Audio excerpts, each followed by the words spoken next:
Ladies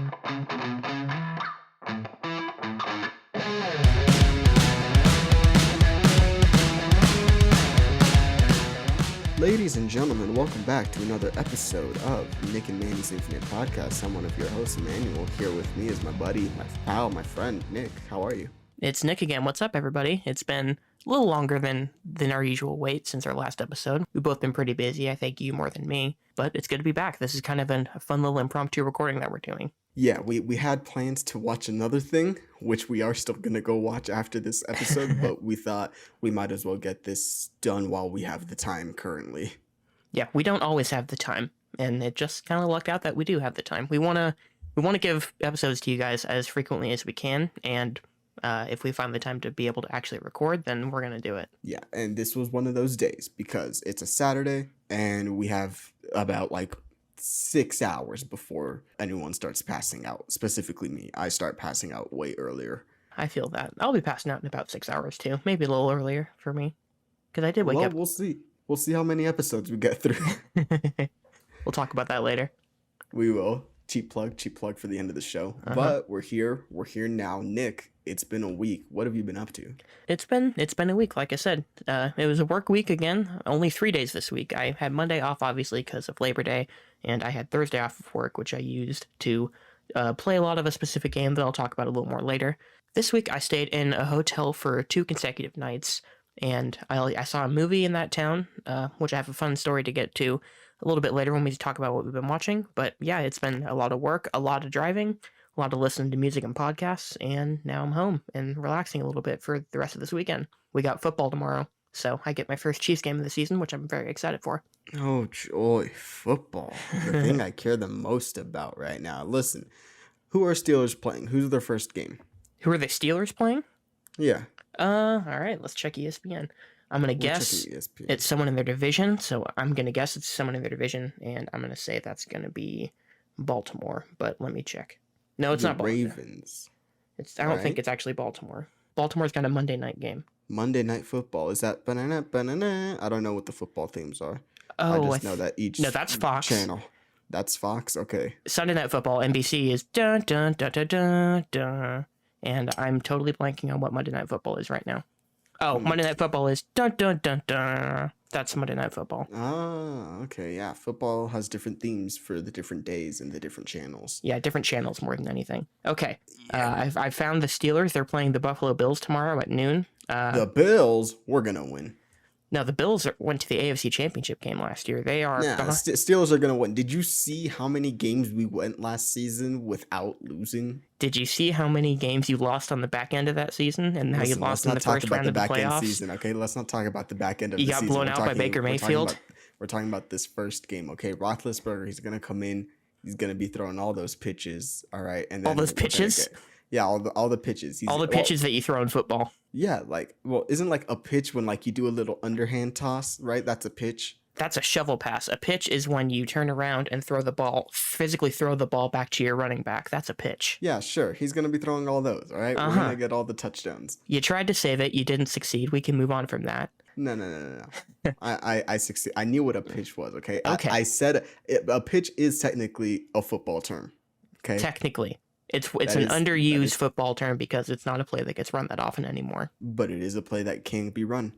Anyways, okay. I win, you lose, bye-bye. Sure, yeah, whatever. Good luck to your hometown Pittsburgh Steelers there in Arizona, buddy. Yeah, sorry, I'm a Steelers fan ever since they beat Arizona back in 07, 08. 09. 08 season. The game happened in 09. That was a great game, by the way. It was a good game. Everyone was saying that Arizona was going to win, and I was like, nah, Steelers are going to get this. And the Steelers won, and boom, look at where we are. You haven't done anything since 12 years later. Still a Steelers fan, and I don't watch a single football game. That's fandom right there. That is fandom. Okay. We can move on from sports talk. That was... Wait. There's one more thing that I want to talk about sports talk. That was CM Punk's pay-per-view match. We mentioned it on the last episode, I believe. CM Punk... He came out, I believe the Lucha Bros were the opener, right? They were not the opener. They were in the middle of the card. Middle of the card, whatever. They came on before CM Punk. They did. To me, that's an opener for a person.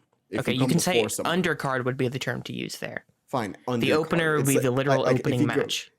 Well, sure, whatever. If you go to a concert, you have 3 openers, That's my mentality, Well, okay? the one But concert I went to only had one opener. oh my goodness. We're getting testy already. It's only been 5 minutes. When I went to go see Coheed and Cambria, okay, there was two openers. One of them was Polyphia, which I was there to actually see. The other one I don't remember, and then the actual main act was Coheed and Cambria. And that was actually a good concert. Brady, if you're listening, that was a good night. I had fun that night. Yeah, the one concert I went to, which we talked about on this show a few weeks ago, was Foo Fighters. They had a band called Radke open for them, and they were totally okay, and I remember nothing else about them. That's the way that an opener usually is. They want to get you going a little bit, but they're not going to be too memorable. That's not their job. Kind of like our podcast. uh, Anyways, CM Punk came out. Uh-huh. He had a great match. He had a very, very solid match. That was good to see him back. Yeah. He looked a little tired toward the end of the match. There's a difference between being in shape and being in wrestling shape. Most wrestlers will tell you that, and I don't think he's quite in wrestling shape yet. It's been 7.5 years for him since he got in the ring, but he looked good. He didn't mess anything up. He still kept up with Darby Allin in the ring, and it was a good match all in all. Yeah, that was good. I mentioned them earlier, but the Lucha Bros, one of them did a Canadian suplex. That's not the name of the move. I know it's not, but I just wanted to say a Canadian suplex. It's actually a cooler name than that. It's the Canadian Destroyer. Canadian Destroyer, that's what it was. I knew it was Canadian something. Did a Canadian Destroyer from the top of the ropes, if I'm not mistaken. And that looked like it hurt. It was like head first into the actual mat. Yeah, they got a full rotation, so everyone was fine, but I heard their opponents, the Young Bucks, both their necks were kind of sore the next morning, understandably so. Luckily, it was a cage match. Luckily, they didn't do that off the cage, because they might be dead if they did that. Yeah, no, that looked like it hurt. But you know who else gave an incredible Canadian Destroyer? Was Latin music pop star, superstar, world sensation, Mr. Worldwide, Bad Bunny, in his WWE debut. He did. What is it, WrestleMania? WrestleMania, yeah, he did a Canadian Destroyer. Didn't look half bad. He was decent in that match, too, for being a celebrity who was in his first and possibly only wrestling match. I mean, it's like when there are wrestlers, or celebrities that really love the wrestling, you can tell because they put the time in. The other one that I'll mention, because they're the only other celebrity that I remember that had like a good WWE run for the however many appearances that they actually did, was Stephen Amell. Yep. Stephen Amell was known to be a big wrestling fan, and he got his chance in the WWE. Him and Stardust, they had their matches. Stardust came on to Arrow, and so that was a whole thing that formed. And now Stephen Amell is on the Stars show Reels. Heels. I don't know why I said Wheels, but Heels. Yes. Yeah, and Stardust went on to leave WWE shortly after that. He took back his name of Cody Rhodes, and he started AEW. So funny how things work out. It is funny how things work out. Both of them ended up continuing with wrestling in one way or another, so that's cool. Yeah, I think Stephen Amell actually had another match on the first AEW show back in 2018, I want to say. And I didn't see that show, but apparently he did pretty well. And that was a singles match. His first match in WWE was a tag team match, which usually they put celebrities in that kind of match so they can have 3 other actual wrestlers in there help guide them through it, and so they don't have to do as much. But I don't know, good on him for doing a singles match. Yeah, and I wouldn't be surprised if he was there because of how good friends him and Cody Rhodes are. Oh, they've been very open about that stuff. But it's Stephen Amell in general is a very physical person. I mean, he was on Arrow for 8 seasons, I want to say. So he had to stay in that shape. But he was always very dedicated to whatever he put his mind to. When he was a part of Arrow, he was, first in line, leading the charge for everything. And I feel like that carried over to his WWE little matches that he would do because he wanted to do something with excellence for something that he cared about. Yeah. So I think that definitely translated over. Yeah, like you said, you can tell when someone's a fan because they put legit effort into it. It's not, for someone like him, it wasn't just a paycheck thing. It wasn't something he needed to do. It's not like he was a big enough star that the company had to bring him in. Like they were desperate to get that attention from it. It was just something that worked out. If someone's a fan, they'll bring them in because mainstream exposure is always good. And it worked out for all parties, I think. Yeah, no, for sure. There's other fans of stuff that got to live their dreams that we'll get to when we talk about watching stuff. But yeah. Okay. AEW as a whole, they're really hot right now, especially since CM Punk came back. They've got a few new people that came in, Bryan Danielson, Adam Cole, if you know wrestling at all. 2 big WWE defections. They got more and more people coming in. they're getting more and more popular. It's getting interesting. No, don't quote me on this, but wasn't Awesome Kong, I mean, I could be saying that name wrong, but they were the first openly transgender wrestler with AEW, correct? AEW was kind of the first to lead that charge. I could be wrong. You're right about AEW. Awesome Kong was not that. That was Nyla Rose, who was another wrestler that they brought in, and she's still with the company as far as I know. She was the first Okay. openly trans wrestler in any of the major promotions. Awesome Kong was a part of AEW, but she actually retired a few weeks ago. Gotcha. Yeah, so that was something that they got a lot of attention for early on. She's gotten a lot of hate online for it, which is just terrible to see. I think that's died down a little bit since they started the company, because I remember those first few months it was really bad for her. And I hope and I pray things have gotten a little better for her since then. If I were to say one criticism of AEW as a whole, they need to do some better work with their women's division, because they've got a lot of good women there, and they've got a few that are getting pretty popular. They've got a good core of talent there, but they're not showcasing them enough. They only give them like one match per show, which is really not enough. If you've got another hour 45 of their main weekly show and it's all men on there, you got 20, 30 something men on any show, and you've got 2 to 4 women on a show. That's not enough, and they need to work on that. But as a whole, the show's been really good lately. I'm back into it. I didn't watch AEW for a few years after falling off it. I think late 2019 is when I stopped, just because I was overwhelmed by college and having too much wrestling to watch. But I'm back into them, and as a whole, they're pretty solid right now. That's good to hear. I'm glad to hear that wrestling is alive and well, even if I Yeah. don't watch it or care about it. Just like sports. Yeah, just like sports. Okay, listen. Sports, I know less. Okay, wrestling, I feel like I know enough because of years of just watching people talk about wrestling. Yeah. That I can sort of talk my way through things. Yeah, you can pull some names and have enough of a conversation like we're doing right now with an educated person, so that you can keep the conversation moving. Oh, did I ever tell you about that time that in high school I was part of robotics and stuff? So we had a booth at our local Comic-Con, and Jake the Snake was there signing autographs and taking photos and stuff. Yeah, did you meet him? No, I didn't meet him. But my dad's coworker, he's a big Jake the Snake fan. So when he saw that, he's like, "Yo, Jake the Snake is here," and I'm like, "Yeah, Jake the Snake is here." I'm like, "Oh, that's cool."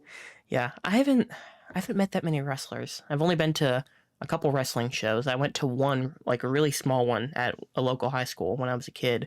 For anybody that knows wrestling, at that little show, I met Harley Race there, and I met Buff Bagwell there, and he signed a little picture for me that I still have up in my room, even though I've become much less of a Buff Bagwell fan over time. Those were the two that I met, and since then I've gone to 2 WWE shows, including one a few months ago. Haven't met any other wrestlers or any other celebrities, really, so I don't have much experience on that front to talk about. Yeah, I haven't met a whole lot. I know that when I went to Houston for a robotics competition, where the last competition was in the Astro Stadium, so that was cool. Oh, wow. I know that will.i.am was there, Chris Tucker was there, Oh, and I have a photo with Emma Dumont, who played one of the characters. She played Polaris in the Fox X-Men show The Gifted. So I have a photo with her. oh, I forgot that show existed. Yeah, a lot of people tend to forget about it. It wasn't the worst thing in the world, given all the surrounding circumstances. I know that one of the actors looks like Oscar Isaac, and it kind of bothers me that it wasn't Oscar Isaac. He's 'cause I discount look at Oscar Isaac. It's like when you order Oscar Isaac from Wish. That's what you get. We have Oscar Isaac at home. Yeah, and that's the Oscar Isaac that they had. Well, they couldn't cast him because they already had Oscar Isaac in another X-Men property. They did. We He know was in how that X-Men went. Apocalypse. I liked that movie the couple times I saw it. It's been a while. I don't know if I'd still like it today.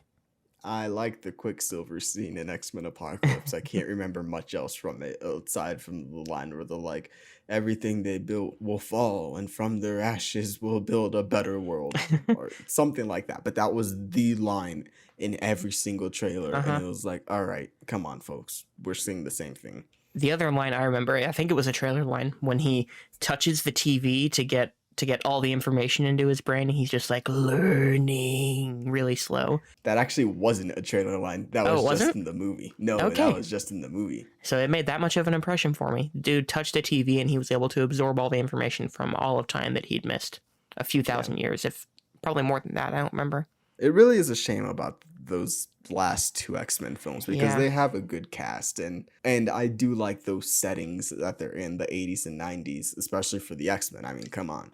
But it is a shame about what happened with them. Yeah, it's like they obviously fell apart, and I just always found it weird that they felt the need to skip forward a decade for every A single one. decade each time. Yeah, Because it like felt weird. you The can't do actors didn't age with no. it. It was It's like 3 years between movies. They're not going to age, especially when you cast good looking actors who are rich and have access to all the stuff that can keep them looking young. They're not going to look aged. the one that I always feel bad that got shafted really hard was Lana Condor playing Jubilee. Because like I remember when that announcement was made that like, oh, Jubilee's gonna be in X-Men Apocalypse, like everyone was really excited. They were like, oh cool, we're gonna get this and that and all that stuff. And I think she has a scene, but I think it got cut, and so she's just there in the background without saying anything. Okay, she got cut because that makes sense. Because I was gonna say I've seen Days of Future Past and Apocalypse at least a few times. I thought she might have been Days of Future Past for some reason. No, she's in Apocalypse. Okay. She's not in Days of Future Past. Days of Future Past is great, by the way. It's not like the source material, but I really do like Days of Future Past a lot. Yeah, I do too. I was just gonna say I legit do not remember her in that movie. So if she's not in that movie in Apocalypse, if she got cut, then that would make sense because I feel like I would at least remember something. She's in the movie, but she doesn't have a line, so she's just there. She's just like a student at the school. Yeah, they don't bring attention to her. Uh-huh. But what was actually really okay, so we're just going on a tangent now about X-Men. But they have all these great interviews with the cast of X-Men, and she was always there. So it was like she was clearly somewhat important, but they cut her out. But there's this interview that they have with MTV where it's the X-Men students going to like a group therapy together.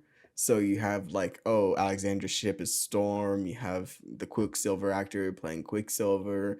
Lana Condor's there playing Jubilee and all this stuff. And they're just all roasting each other because they hate the X-Men. Like, oh, the X-Men is terrible because of this reason, that reason. We're being sent out to die and we're teenagers and all that kind of stuff. So it's like, I like that kind of marketing campaign when they play with the characters themselves and sort of try to use the characters to promote the movie. Love him or hate him, I feel like that's why Deadpool is also very successful, is because they're willing to just sort of be like, no, we're just going to talk about whatever we want because these characters are cool. And so that's why, in my opinion, they do so well. Yeah, it's just you get a little bit of leeway when you get meta. When you have a character like Deadpool who's meta, you get some leeway in terms of how you can market your stuff. You don't just have to do the standard posters, trailers that every movie gets, and then by the time the movie comes out, you're exhausted from all the marketing material. I remember the best marketing that I actually ever saw for Deadpool was the little short that they played before Logan, which is a total tonal shift from that short to Logan. But I remember loving that more than I loved anything in Deadpool 1 or in like the 30 minutes that I saw of Deadpool 2. Interesting. I thought you were going to say the cancer campaign that they were doing because... The what? Oh, so I don't know if you know this, but when Deadpool 1 was coming out, because of Deadpool having testicular cancer and all that stuff, they were using Deadpool to get people informed about testicular cancer and to say like, hey, if you're feeling this, go get checked out for if you might have this. And like saying like, here's how you check yourself. If you do feel this, go see a doctor. And so in my opinion, I'm like, that's a cool way to promote both the character, the story, and then also like your health. Yeah. Because it all made sense with each other. Huh.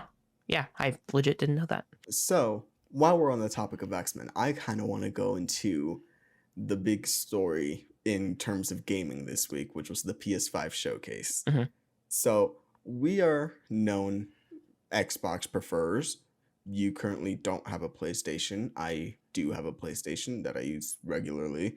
Not as much as my Xbox, but I do have a PlayStation. I have played exclusives. I'd like to say that I'm fair when it comes to my criticisms of PlayStation as a whole. A lot of it isn't a lack of games or a lack of anything else of that stuff. It's more sort of the business side of PlayStation. I'm not a fan of the way that they handle cloud saves. I'm not a fan of the way that they handle upgrades. I'm not a fan of the way that their customer service works with people, their refund policies, that kind of stuff that makes me not like PlayStation as a whole. But the PlayStation 5 showcase was great. It was fantastic. They started off strong with one of my favorite games that I am glad to see back in the mainstream. And I'm so happy that this rumor that was rumored 2, 3 years ago, which was the KOTOR remake, Knights of the Old Republic, which is a Star Wars game. And I could not be happier. It's interesting that the KOTOR remake is going to be a PS5 exclusive when the original Knights of the Old Republic was an Xbox exclusive. I find the irony in that to be really funny, but it is also coming to PC. I was gonna ask that. I thought I saw that it was a timed exclusive. Is it a timed exclusive? I thought I might have seen that. Like, it will be a PS5 exclusive at launch, I think was the exact wording that I saw. So I wonder if they'll bring it over down the line to Series X. If that's the case, then I mean, cool. But it is also launching on PC, so that's also very cool. I do like if exclusives do end up launching on PC. That's also really cool. Well, they started off strong with that. They showed a couple other games, Tiny Tina's Wonderlands, which is Borderlands but D&D, and those are two things that I just love. I don't know if you've played a whole lot of Borderlands. I beat Borderlands 2 with friends. I played through it once. I played like 20 minutes of Borderlands 3. I've played Borderlands 2 a lot. I've played Borderlands pre-sequel. I've never finished the campaign, so I've played maybe like 7 or 8 hours of Borderlands pre-sequel. Then I've played through Borderlands 3 a couple times. But Borderlands 2 had a DLC called Bunkers and Badasses? No, Assault on Dragon Keep. It was Borderlands 2 Assault on Dragon Keep, which was Tiny Tina hosting a D&D light game for their in-game equivalent called Bunkers and Badasses. And so in that DLC, it's like 2-3 hours or whatever, but you're playing through a D&D game. And so Tiny Tina's Wonderlands is that, but extended to a whole complete magic system, spells, and of course you're gonna have your guns and stuff, but it looks great. I can't wait until March. Two of my friends, right after that trailer showed off, they're like, all right, so I've spent $200 on this game already, because they bought like the $90 goodie package that doesn't even have the game in it, and then they bought like the $80 version, deluxe edition or whatever. Yeah, that comes with the DLC for the game. They are known Borderlands fans. Like my friend Trevor, at one point he could list every legendary in Borderlands 2 and their alterations, like the different modifiers on them. So he's big into Borderlands 2. They've bought pretty much the giant collector's pack each time. This is their game. This is, the equivalent of their Smash or their Zelda or something like that. This is their game. And so I'm very happy to see it come out in March, and then I'm excited to play it with them because it's going to be a fun time. It actually comes with their own. They made a campaign of Bunkers and Badasses for you and your friends to play, like D&D. So that's going to be fun for us to play through together. Yeah, I didn't watch the presentation. I saw most of the major announcements just on Twitter or wherever, or in our Discord. So I didn't actually know until you just explained the game that it wasn't, in terms of gameplay, it wasn't normal Borderlands. It is normal Borderlands. You are shooting, you are upgrading your abilities and stuff. You are looting like crazy, but they added in spells, they've added in swords, they've added in crossbows, they've added in a multi-class system, they've added in dragons and stuff for you to play through as if it was a D&D world. So it is still Borderlands at its core, but they've added in a lot of different mechanics to make it feel more like a medieval kind of game, but mixed with the other two. So it looks interesting. I'm excited to see it. Yeah, that sounds interesting for a spin-off game. I don't have any strong feelings about it otherwise. I doubt I'll ever actually get around to playing it. But it seems like people were really excited about it, more than I thought they would be when I heard the game was announced last year or whenever they announced it. It was in July that it was announced. Yeah, it sounds like they're putting a bit more into it than I thought they would, which is cool. No, yeah, this is I think they had one of the writers from Borderlands 3 be the head writer for this, but this is completely not related to Borderlands 3. It's its own. Did you ever play Far Cry Blood Dragon? Never played any Far Cry. Okay, so But like, do you know about like those games that are not sequels or whatever, but they're their own Yes. standalone kind of thing? So it's like that. It's like Okay. Spider-Man Miles Morales, for instance, where it's not technically a sequel or anything like that. It's its own side story, but it Mhm. uses the mechanics that we've seen before that feel familiar while adding different things. So it's that kind of a game. Yeah, when you described this game at first, when you explained it was like a D&D campaign, in my head, I was thinking it would be like the standalone Gwent game that they brought from Witcher 3. It sounds like it's much more No. than that. No, no. Gwent was even more different than what was in Witcher 3. Because I've played Gwent and I did play that Gwent Adventures game and stuff, but this is very much, hey, look, it's Borderlands, but we're Mhm. following a different group of characters with a good cast. I think it's Octavia Spencer. I know that Andy Samberg is one of the main characters. Okay. I think Octavia Spencer's another one. They got like a ridiculous cast for this game, and it seems right up Andy Samberg's. Did I say Adam Sandler earlier? I meant Andy Samberg. No, you said Andy Um, Samberg. okay. Sorry. Sometimes I just feel like I say one or the other. They did play But father and son once. and that's my boy. Uh-huh. But Andy Samberg is gonna be in it, and I feel like this is a perfect game for him to be part of. I did see some, I don't think they were talking about this game in particular. I think they were talking about the Boss Baby sequel did that have Jeff Goldblum in it? Did the Boss Baby have Jeff The Goldblum in second it? one as like the villain or whatever. Let me check real quickly. The whole point I was going to make is that I saw a tweet either yesterday or today about how it's happening more and more in movies and in games that they're doing. I don't want to, stunt casting might be too harsh, but they're casting big names for animation, and voice actors, like actual experienced voice actors, are actually kind of getting left in the dust a little bit. They're bringing in stars that don't necessarily put the same level of effort in. They're just brought in for their star power. And I don't know. I think that might detract from the quality a little bit. I don't know if it's as much of an issue in movies as it is in games sometimes, because I do feel that way in games sometimes. Like, did you really need to cast a famous person for this? I think sometimes it's just fun. The By the way, Jeff Goldblum is indeed in The Boss Baby. Family Business. That's interesting. I did not know that. But as for stunt casting, I mean that's a thing with every department. I mean, we see a lot of stunt casting in musical theater. We see a lot of stunt casting in film adaptations. But like one of the castings that is good, but I just feel like it's stunt casting is who they cast for Blue Beetle, which is the Cobra Kai kid, Shala Maradona. I mean, yeah, but really? I feel like that's sort of like my version of stunt casting. I feel like it could have gone to someone else. But when it comes to games, I do feel like that does sometimes happen.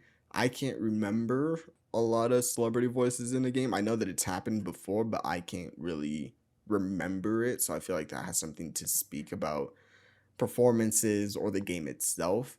But as for Borderlands, it's always been goofy pop culture referential. Hmm. I mean, they had an entire side mission where you had to go defeat Wiccan Wardy.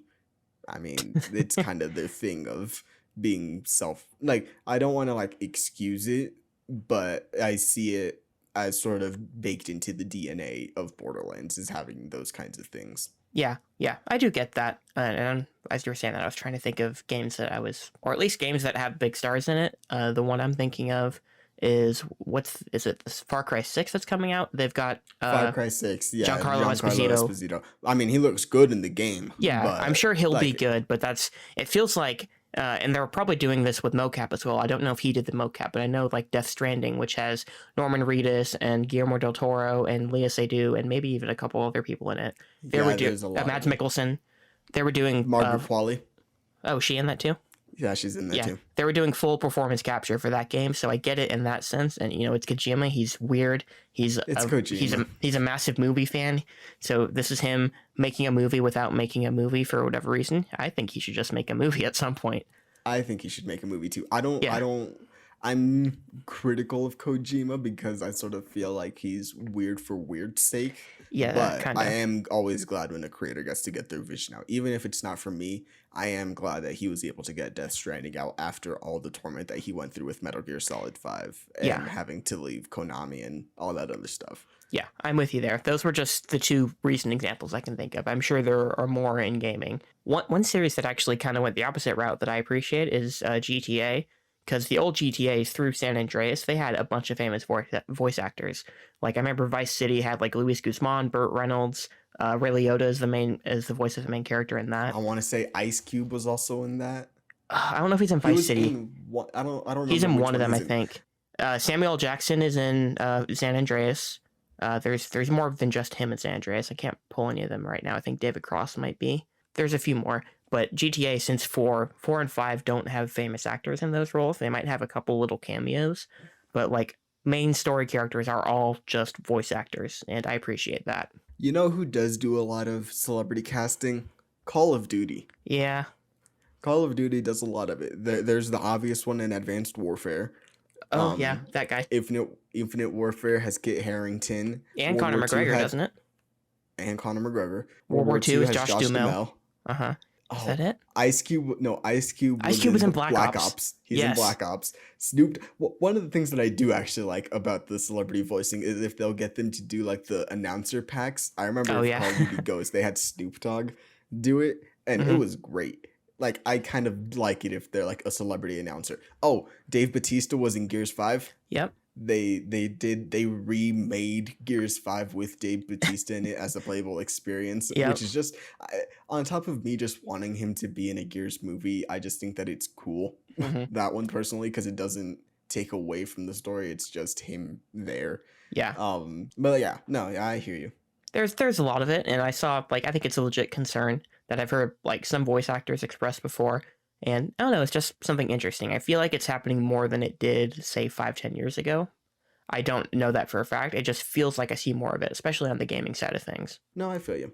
So outside of Tiny Tina's Wonderlands, I'm going to go through the others that I saw that I liked. Forspoken, which is this game that was used to show off the Unreal 5 engine, which is a video game engine that they use to make a whole lot of games. But Forspoken, this looks like an Avatar: The Last Airbender game set in medieval times with sort of a Final Fantasy feel.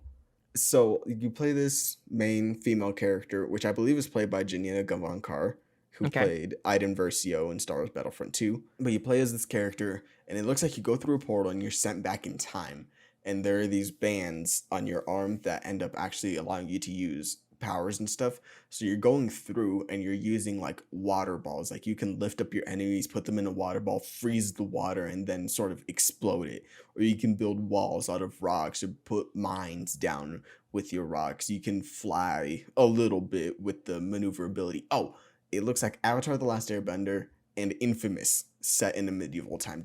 Why am I asking? You haven't played Infamous? No, I have not. I haven't had Infamous a PlayStation since the PS2. Yes. But do you know of Infamous, like what it is, kind of? I know the basics. So yeah, Infamous, you play as a person who gets superpowers, and you can use them for either good or bad, and that affects your power set and all that other stuff.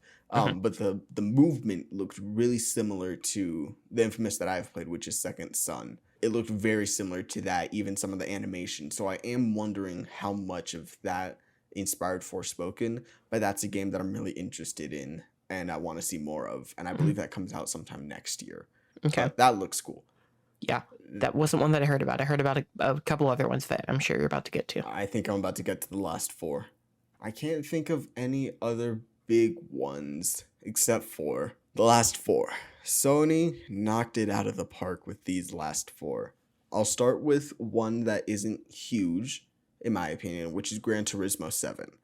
Gran Turismo is Sony's equivalent of Forza, or Forza is Microsoft's equivalent of Gran Turismo, but it's a simulation racing game, and this looks like really good. Outside of the visuals and stuff, it looks super customizable, super in-depth with your cars, the weather systems, all that kind of stuff. But what I will say is that it's very much a serious simulation game, which I know Motorsport is also that equivalent for Forza, but I feel like Gran Turismo does that better, personally, from what I've seen.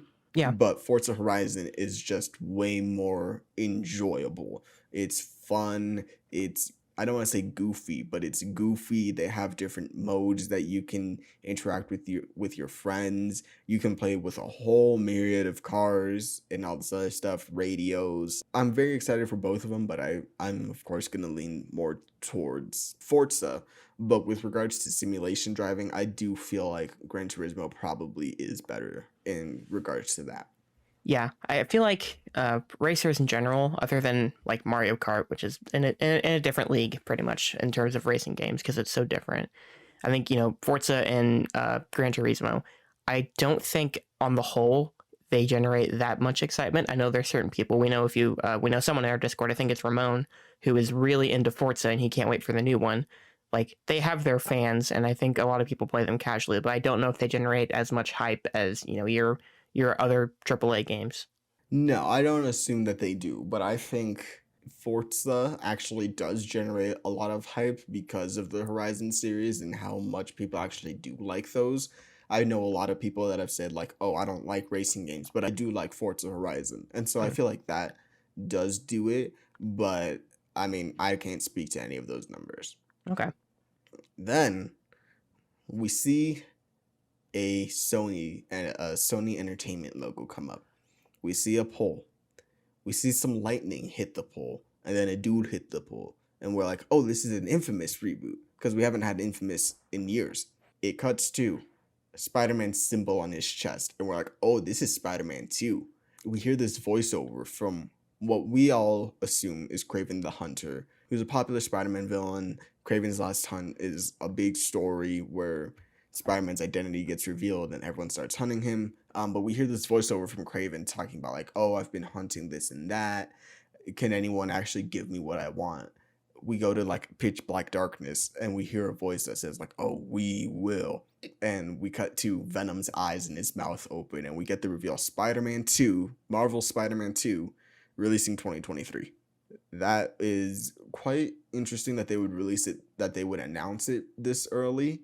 I've had this conversation with a friend of mine where it's like, why would you want to announce it 2 years in advance and then maybe not show anything for another year? But it is cool to know that they are working on it. It looks like it's going to be. When I say it looks like it's going to be, I just mean based on the cinematic CG trailer.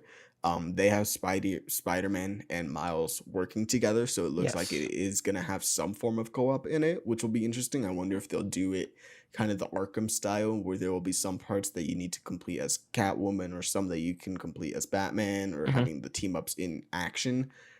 So I wonder if they'll sort of implement that. But then there's also another theory going around it that you will actually be able to play as Venom in the game. So I'm interested to see what this game does, but it's 2 years away, so it's gonna be out of sight, out of mind until the next time that they show it, pretty much. Yeah, that's the kind of thing that I don't like when games get announced so far in advance. Like Bethesda was very bad about it 3.5 years ago when they announced Elder Scrolls 6 and Starfield. We finally got another trailer for Starfield this year, and we've still seen no gameplay. So by the time that game comes out, it'll have been 4.5 years out. And Elder Scrolls, I have no idea when that's coming. Like that's obviously the extreme end of that, but in general, I do prefer if you announce your games with at least something to show, or at least something to show sometime soon. But it doesn't seem like that will be the case for the Spider-Man game. We might get a little bit of gameplay at E3 next year, but that would be the soonest that we would get anything about it.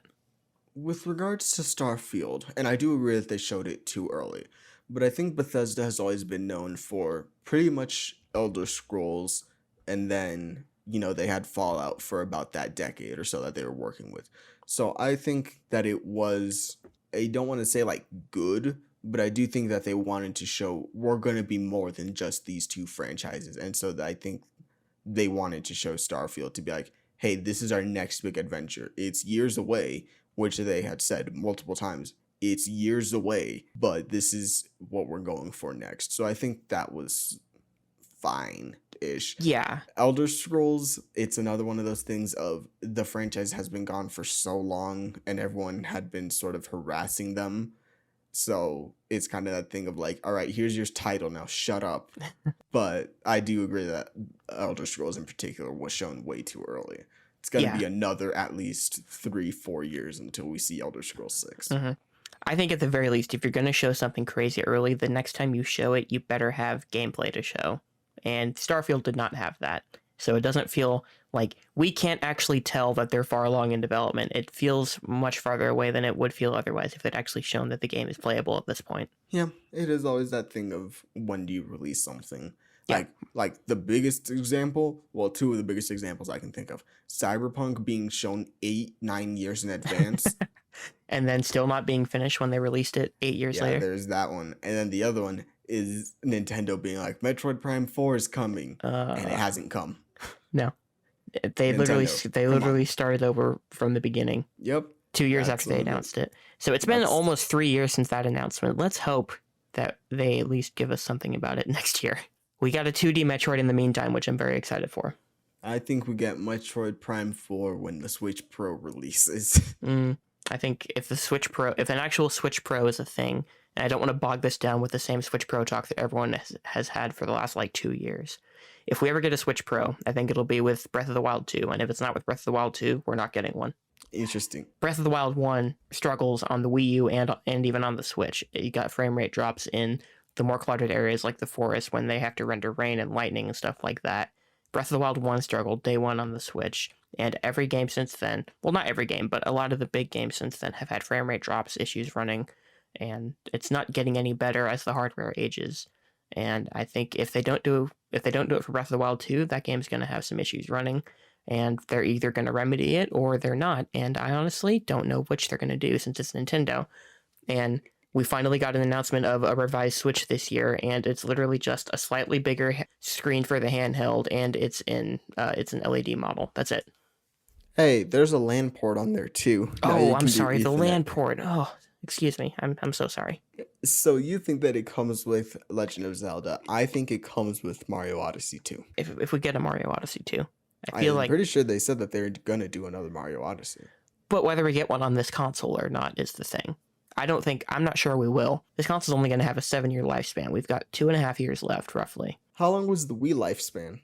The Wii was 6 years. It was 06 to 2012. They said, I think, that they anticipate a 7-year lifespan for the Switch, even with how well it's doing. So that's until 2024. I think it comes with the next Mario game because of how much 3D World Bowser's Fury struggled with it. Mm-hmm. I think they're like, all right, if we want to do another 3D Mario in the way that they were sort of pitching it with Bowser's Fury, they need a Switch Pro. Yeah. So I think it actually comes with a Switch Pro, and they leave Zelda to be the way that it is. I just think it's rare for them to release a sequel to a big series on the same console. They did it with Majora's Mask, and they did it with Galaxy 2 on the Wii. That's pretty much it. So it's odd to me that they're actually doing one with Breath of the Wild, especially with how massive Breath of the Wild is. I don't think they'll actually do one with Mario. I think they're going to wait till the next console for Mario and for a new Mario Kart as well. I do agree that we don't get a new Mario Kart soon. I want a new Mario Kart. I really do. We didn't even get a new Mario Kart on the Switch, but it's the best-selling Mario Kart, or best-selling game on the Switch, period, and by far the best-selling Mario Kart. Because Mario Kart 8 slaps. But it's also a Wii U game. It's not necessarily the most exciting title, but everybody buys it. Splatoon 2 was also a Wii U game, right? No, Splatoon 1 was a Wii U game. This was just so then there's another one, Splatoon 2 and Splatoon 3, same console. Yeah, so it happens. It's just they don't do it with every series. Some of them, they take a long time to develop. Usually the 3D Mario games, they do take a long time to develop. Bayonetta 1 and 2, was that both Wii? I don't know. I think Bayonetta 2 was on the Wii U, but I don't know Bayonetta that well. Interesting. We're still waiting for Bayonetta 3 on the Switch. I think that was announced the same day as Metroid Prime 4 in 2017. I'm sure it was. That's not a series I care about, but yeah, we broke off into Nintendo conversation during the Sony talk, and we still got a couple of stories to go into on Sony's side. Yeah, we got 2 more that I want to hit on. Okay. Insomniac, known for making Marvel Spider-Man, Ratchet and Clank, a bunch of good games. I love Insomniac. They make good games. They announced that they're working on a Wolverine game. Yes. On Thursday. Thursday was the Sony event. I don't know my days. Thursday was a Sony event, and they announced that they're working on a Wolverine game. And that's even further away than Spider-Man. And I'm like, oh yeah. I'm like, Insomniac, I love you. You make great games. I don't know why you needed to show this early. I think if you showed gameplay for Spider-Man and said, oh, Spider-Man comes out in whatever, if they show it in July of 2022 and they say, all right, the game comes out April 2023, and then you sort of show, oh yeah, here's our next game is Wolverine. I feel like that would have been better. But showing off both games at the same time, I felt was like, you could have waited on that. Yeah. But I don't think they needed to knock it out of the park. PlayStation 5s have been selling like crazy, but there has been that pushback of where's all the games, Sony? And so they wanted to show, here's the games. Yeah, they need a home run just so that, like, especially going into the holiday season when hopefully stock will be a little better. Hopefully they'll be able to sell some software along with their hardware. And obviously I don't know if any of that... What do they have on the docket for the rest of the year? Nothing. Literally nothing? Nothing's coming out in November? Like, exclusive-wise, nothing? Nothing huge. Horizon got pushed back. Gran Turismo got pushed back. God of War got pushed back. Yeah. No new Uncharted. No new Last of Us. Which we didn't see that Last of Us remake rumor, which I hope is not real. But... Were they going to do, like, is it Last of Us 2 remake like they did for the... No, a remake? No. A remake of The Last of Us 1. I'm like, why? Not a remaster. A remake. Anyway. What's there to even fix? Was the gameplay that bad 8 years ago? Listen, I've been on the record of not liking Last of Us gameplay. Okay. But that's just the way that the game is. And I don't think it needs to be remade. I think it runs fine. Like, no, you don't need a full remake, certainly. No, you don't need... I don't even think you need to remaster it. I think playing the PS4 version on your PS5, it'll be fine. Yeah. You understand when it was made. It's not like KOTOR, which needs a heavy uplift, and they said that they're doing from the ground up, remaking everything. Now that KOTOR, I didn't actually talk about it much when you mentioned it earlier. KOTOR is interesting to me because I wonder, did they say who's developing it? Aspire, who has been known to port Star Wars games over to mobile. They did the port for KOTOR, and I believe KOTOR 2 to mobile and to Steam. So they have experience with this project in general. Okay, so I wonder, and I don't know if it would have been any different if BioWare was involved. I wonder if this is still going to be the same turn-based RPG that it was. I wonder if it'll actually become an action-adventure game. That's the question. That was my thought. I'm like, are they really going to try and wow people with a remake of a turn-based RPG? Because that's not... turn-based RPGs do sell really well. They do, but also, like... I don't know. They would need, like, they're obviously it's a remake, so they're going to change some of the formula of the game, because that game was it came out in 2003. It was clunky. Like, you can't get around that. And that was my gut when I saw that trailer, was that I don't think this is going to be the same turn-based RPG that it was. Like, you've got to have those elements in terms of the conversation, but I think the gameplay is going to be different. Did you play Dragon Age Inquisition? No. Okay, so I played Mass Effect 2. I played some of 3, and I've played like half of the first KOTOR. I've gotten to Tatooine. Gotcha. Dragon Age Inquisition did this thing. It was active action and stuff, but you could stop the game, position your players in different places, and have them do different things. So they sort of had that best of both worlds. The other one that I was going to bring up was Final Fantasy VII Remake, which used that active combat and stuff, but when you wanted to use like specific things, the map would slow down a bit. You could go to your menus, you could pick all that stuff, and then you could choose what you wanted to do. So if they end up trying to go for something like that, I think that's kind of likely of what they would do. But we don't know anything about the project other than that it's been in development for a while now. I mean, these rumors stem back to like 2019 about a KOTOR remake. Well, I remember the rumors were back in like 2018, 2019 that was the next movie or series that they were developing. I think that was that what the Benioff and Weiss thing was rumored to be? That was the rumor, and then we got High Republic, which is different than Old Republic, but it's sort of in that time area, which I am happy about. I like the Old Republic, High Republic era of multiple Jedi and multiple Sith. Yeah, and just get me out of the period between Return of the Jedi and Force Awakens. Or just get me out of the period where the movies are taking place at the very least. Yeah, no, I'm with you. I would even like stuff set in the Clone Wars. I love the prequel era. The era. I don't love the prequels. I like Revenge of the Sith. There's a distinction. There's a lot of good stuff to like about everything about the prequels. Yes, I like Revenge of the Sith. Partly for all the memes and stuff, but I do genuinely love that movie. I think it's good in my opinion. I think it's good. It's not Revenge of the Mid, but it's not the Phantom Midis. Yeah, it's not Attack of the Mid, you know. Yeah. But I do love that prequel era, and there haven't been a whole lot of big games in that era, but I'm fine with that because I Hmm. feel like KOTOR, the Old Republic in general, is sort of longing to be touched again, and so I'm Yeah. glad to see it get touched again. Yeah. Yeah, I'm interested to see what they do. I think if they have to keep the conversation system, at least, in somewhat similar vein, because your choices are so key to KOTOR. So they'll have to do something to keep that. But I just feel like that core gameplay when you're actually battling, that's going to be different. That's just a gut feeling. No, for sure. As it should be. I mean, Oh, it's yeah. 18 years old. By the time Mm, it comes out, it'll be 19, 20 years old. yeah. So it's in that's one of the games that is in need of a remake, not like Dead Space, which I am happy that Dead Space is getting more love. It's one of those games like Dead Space still runs well. I've played it, a couple months ago. It still runs fine, Yeah. you know. So the last story that you were saving, I know what you're going to talk about. You're going to talk about Grand Theft Auto 5. Grand Theft Auto 5, baby, Yeah. coming 2022 on the Yeah. Nintendo Switch. I'm kidding, it's not coming to the Nintendo Switch, it's coming to the PlayStation 5.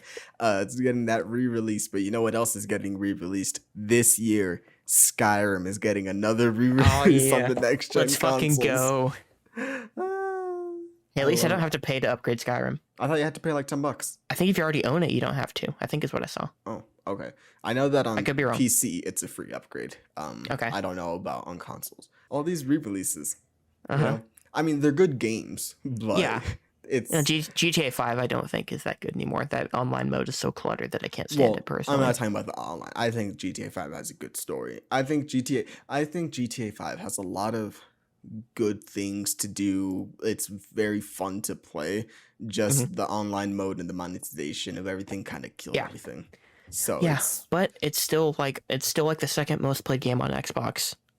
yeah, it's So it's like huge. they have no incentive to make another one, and that's the worst feeling in the world because I hate what they've done to online, and I would like to go back to playing GTA at some point in my life. Yeah. No, yeah. Okay, But so the what was last the one, real one that you were waiting for? my favorite PS4 exclusive of last year was not Spider-Man. It wasn't Uncharted. Definitely wasn't Last of Us 2. Wasn't Infamous. Wasn't Ghost of Tsushima. Wasn't Horizon Zero Dawn. It was God of War. Yep. That game just fills me with power like no other. I Hmm. love that game. It's a great story. I love Boy. And so we had the announcement last year. God of War Ragnarok, it's coming. They said summer 2021. We all knew that was a lie, but it was delayed. And so we finally saw our first look at God of War Ragnarok this Hmm. year. Man, it looks so good. Here's what I will say. The pandemic has affected a lot of video game studios, For sure. and them having to release on both consoles. I feel like that's one of the things that is not noticeable or anything like that, but like you can acknowledge, oh, this probably isn't what it would have looked like if it was just released on PS5. That being said, the game looks great. Boy has grown up a lot, as has the actor Sonny Soljic. He grew up, so they made the character grow up and all that stuff. So it looks like it takes place a couple years after God of War Hmm. PS4. And the story, I mean, it's already interesting. Boy is trying to figure out who certain characters are. And the whole point of it is Kratos doesn't want to go to war again with Odin and Thor and all this stuff. But Boy is like, no, let's go to war. And so it looks like it's going to be Kratos and Boy versus Asgard. Mm. I cannot wait for this game. It looks great. They showed off a couple kills and combos and stuff. It looks great. I can't wait for this game. I mean, it looks great. I'm very excited. That game, like I said, it makes me just feel powerful. And I love Kratos and I love the relationship that he has with his son. I Yeah. cannot wait for this game. It's going to be good. They still haven't set a release date yet. I will guess summer of next year. I think it's fall. Horizon is February. I think God Okay. of War is like August, September. Okay. Yeah, I would have said like July, but we're probably in the right ballpark. Yeah, a lot of the returning characters look like they're going to be a lot of fun to hang out with. Mimir. Mimir is probably my favorite character in God of War PS4. So I'm excited to see him come back and hear all of his stories. The troll dwarf brothers. They're dwarves, I think. Don't count me on that. There's some kind of brothers that make your armor and your weapons and all this other stuff. I'm glad to see them back. It's gonna look like it's like when you come home from being away for so long and there's friends to guide to welcome you back. That's Hmm. what that trailer felt like. It was like they're all back. The gang's all here. The gang's all here, yeah. But that's Yeah. pretty much the ending of what I have to say with that and with the PS5 event as a whole. I think it was really good. Makes me want to get a PlayStation 5, which I wanted to get anyway. The only thing holding me back is the way that the game transfer works from PlayStation 4 to PlayStation 5. Yeah. Oh, there is one more thing that I want to talk about Okay. after the PlayStation event, but then that's it. Okay. Yeah, I was just gonna give some brief thoughts about it as a PlayStation outsider who is interested in the idea of becoming more of a PlayStation gamer. I'd like to get a PS5 at some point, just to have, and also so I can play some of the exclusives that have been eluding me. Like hearing you talk about God of War makes me want to play it. Hearing what everyone fall in love with the Spider-Man games and The Last of Us makes me want to go back and play those. There's a lot that I've missed, but I would be lying if I said this presentation ended up making me that much more excited for playing a PS5. Big issue for me is that most of the big hitters at the presentation were remakes, ports, sequels, remasters, and that felt like that was the vast majority of what we got. Like the Tiny Tina game, that's a spin-off if you want to count that too in that same ballpark. But I think we also got, did we get the Alan Wake remaster talked about? Alan Wake Remaster is coming October, but that is not limited to PlayStation. That's on Okay. Xbox Series X, PC, I maybe even Switch, but don't count me on that. But it is Okay. coming out on a lot of different platforms. Yeah, either way, like the stuff that they focused on, you had like the Alan Wake remaster, you had GTA 5 coming to next gen, which is just hilarious at this point. You've got a sequel to Spider-Man, you got a sequel to God of War, you've got the KOTOR remake. It's like all this stuff is probably going to be good in its own right, but it doesn't feel that exciting that we're just inundated with sequels, remakes, and ports right now, and those are the big games that you're waiting for, at least on the PlayStation side of things.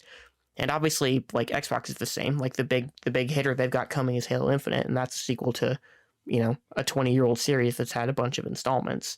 But I don't know. I feel like PlayStation's leaning especially hard into the remakes and sequels right now, and that's not as exciting for me, I wouldn't say.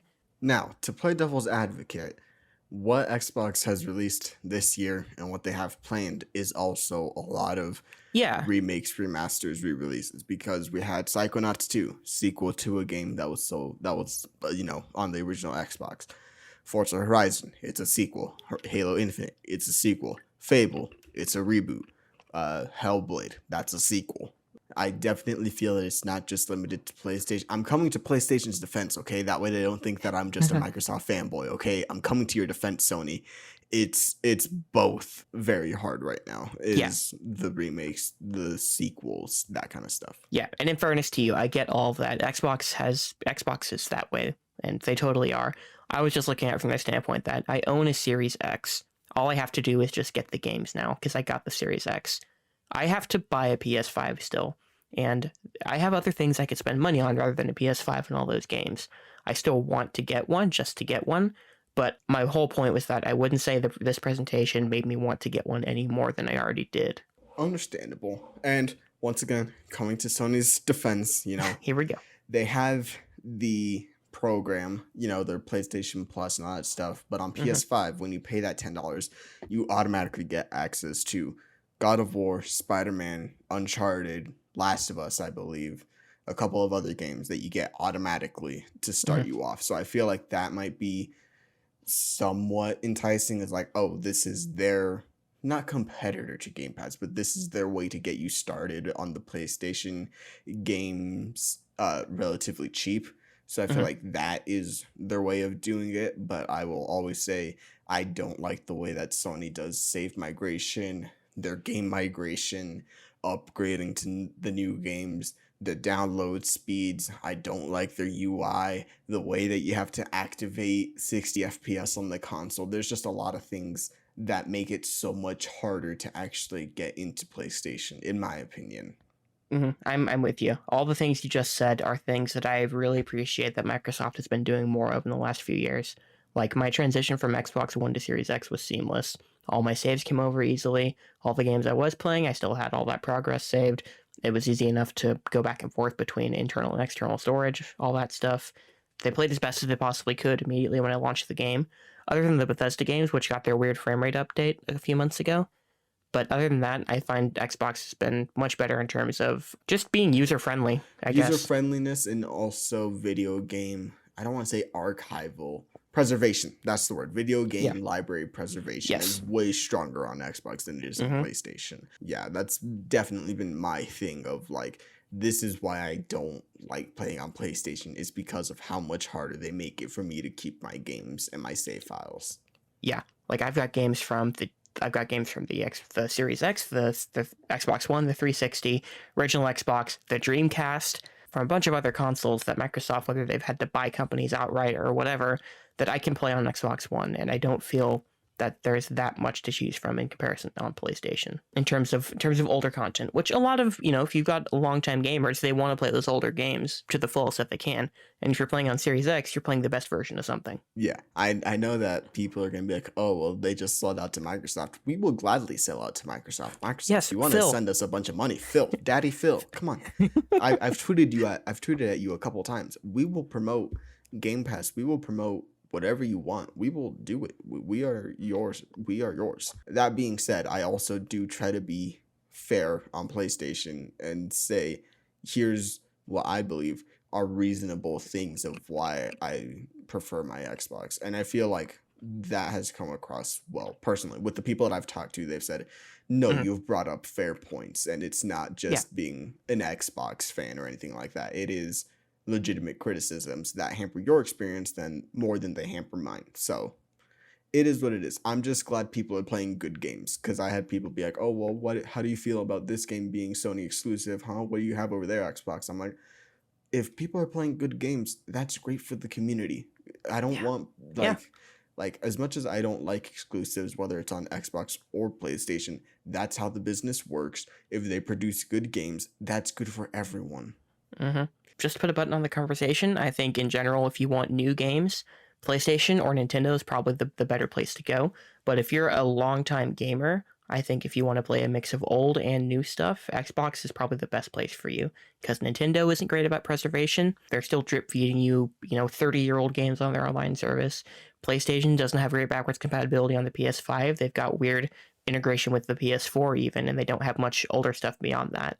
It just depends on the kind of gamer that you are. And I'm the kind of gamer who I love Nintendo games, so I bought old Nintendo consoles because they wouldn't let me play stuff on the Switch. And on the Xbox, I play a lot of older games on there because that's the stuff I'm interested in. I missed a lot of games growing up, and I want to go back and play those, and Xbox has given me a way to do that. So that's what I prefer about Xbox. That's why I'm sticking with them. Not sticking solely with them, but that's why they gained a customer in me for the Series X, because I was considering switching, and I haven't switched yet. And I feel like that's fair points, personally. So yeah, that is pretty much all that. The last thing that I want to talk about in regards to games, I mean, I've played a couple things, but we have a very important main topic that we want to get to. So I'm just going to mention one quick thing is Marvel's Avengers. Oh, good. My guilty pleasure game that I have put too much time into. I'll say. Give me one. Let me just pull this up real quickly. Jamie, pull it up. Jamie, pull this up. Speaking of which, Rojogan has COVID. Don't listen to what he says. That's what I'll say about that. Does he still have it? He doesn't have it anymore, but Okay. Yeah. Marvel's Avengers. I have put 62.3 hours into this game. So they released their roadmap for the rest of the year. And in my opinion, there wasn't a whole lot that was interesting outside of a raid, which I don't know how that raid is going to work. I hope that they'd be like, all right, you can play with 6 people. But they said like, oh yeah, raid's coming. This is going to be part of that. But the big thing was Spider-Man was shown. Not shown. They said, all right, Spider-Man's coming by the end of the year. We knew that he was going to be a Sony exclusive. But they said like, oh yeah, the other consoles won't be dry around this time. And I'm like, what's going to live up to Spider-Man? I'm sorry. Like, you could give us content, sure, but it's not going to live up to Spider-Man. It's hard to like this game, because I do like this game, but there's so much wrong with it that I have acknowledged, I have criticized them on, but I do like this game. And it's hard to be like, oh yeah, this is a good game, when it's not. Like, The monetization model, bad. I Mm-hmm. did like all the DLCs that they've done have been good. All the events that they've done have been good, but the skins, ugh, the way that they monetize the heck out of those skins, the bundles that they release for $30 that aren't even recolors or anything like that. They're just a shiny filter over existing skins. Ugh, it's just it's so frustrating. The exclusivities, they had a 5 gum exclusivity, then they had an Intel exclusivity to where if you had a specific CPU, you got more skins. I happened to get those skins.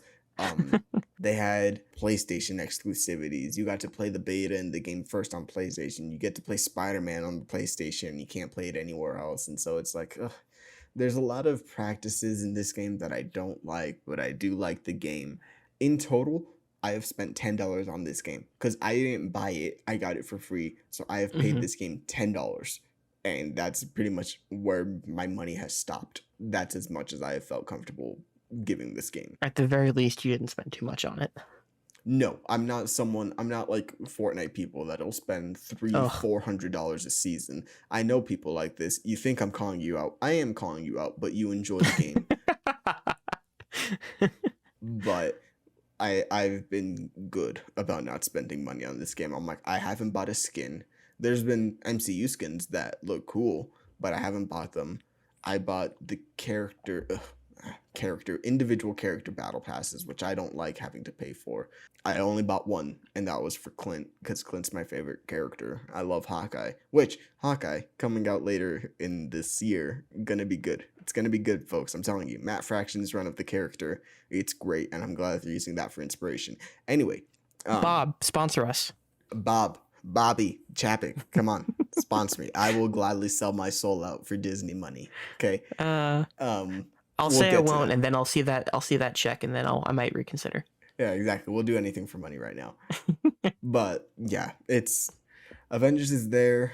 I haven't played it in 2 weeks. August 20th was the last time that I played, so a little bit over 2 weeks. But I'm sad that I won't be able to play Spider-Man because it's the thing with Marvel exclusivities is why like these characters. It's so weird that it's like, oh, anyone can be Spider-Man if you pay $500 for a PlayStation 5, and if you pay another $400 for PlayStation 4, and then another $60 to get Marvel's Avengers, and then another $80 to play Marvel Spider-Man 2, it's like, ugh.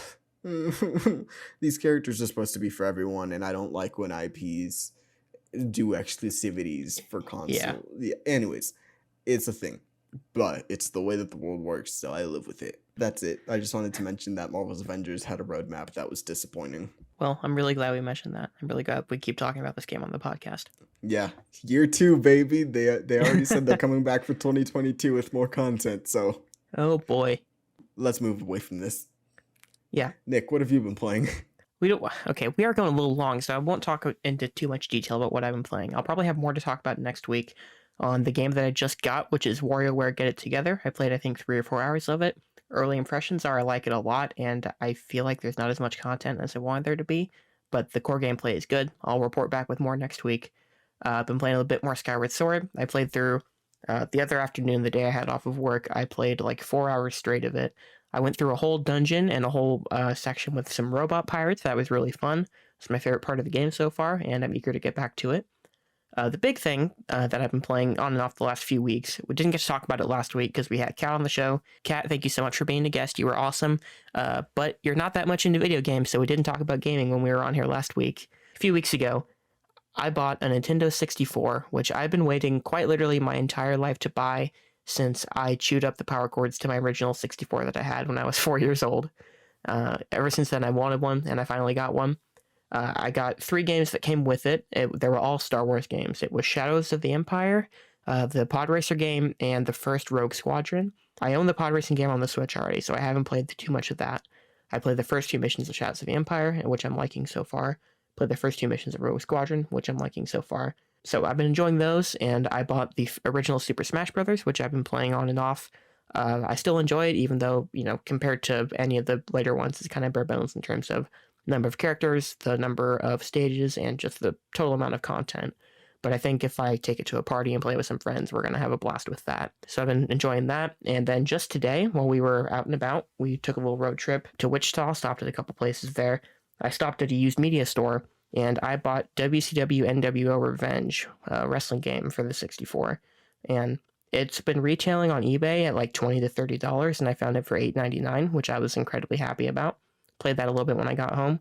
I'm enjoying it so far, and I'm just like, the N64 is janky. Everyone knows that just because it was the first console that really put a heavy focus on 3D games.